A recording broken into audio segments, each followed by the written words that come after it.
back here on Girl Talk. Stephanie Jamison-Void has joined us from Jamison Consultants. I am so excited. A psychologist and a designer in the same day. But I have been so thrilled. I've talked to you, I've referred to you, but it's a treat. And we are dying to know about Jamison Consultants. Yeah, Jamison Consultants, Behavioral Health Center. We have an office here in Bluffton.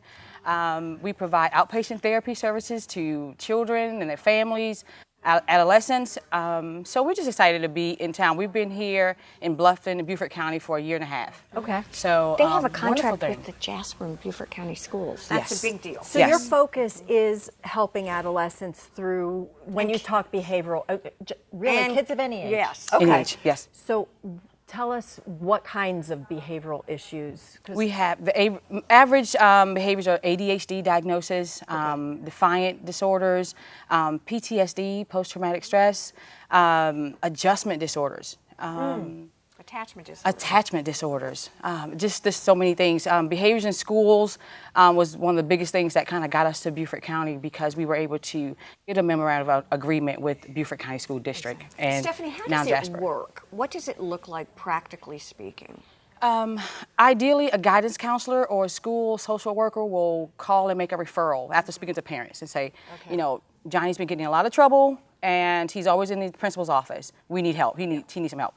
Parents will come in, get a diagnostic assessment.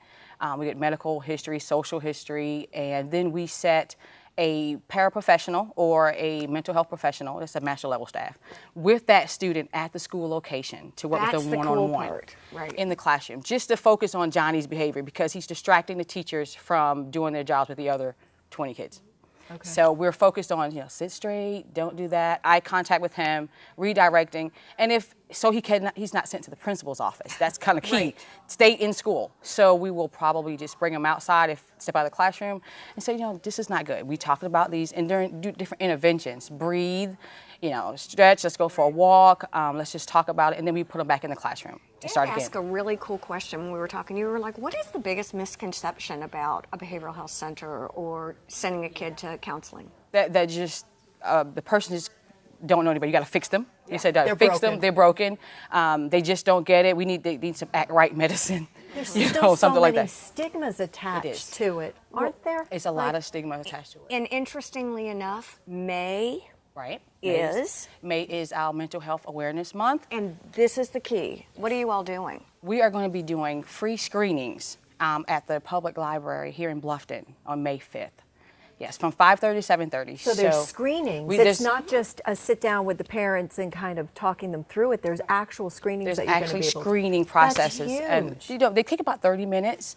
On average, you just do a checklist of behaviors and then you can score it. It's, you know, a scoring sheet. But they usually give you a good idea of, you know, if your child is depressed or if there's some type of anxieties. So it's just a screening to try to point you in the right directions, and so we can give you some interventions. And don't you think the other part is to recognize that your kid's just being a kid? You know, how old is Liliana? She's 3. So yeah, we go through what is normal 3-year-old stuff and what could be little flags that we have to be aware of. And I guess it's probably best to nip that in the bud or try to understand once you have an awareness of it, you can address it before those behavior issues get bigger and more serious. Because oftentimes, who are we treating? Mom and Dad. Because it's like you and I talk about it, and you're like, oh my gosh, she's just turned 3, and she wants to pick out her own clothes? Exactly. Independent already. But, you know, one of the things you want to discourage her from is the temper tantrums.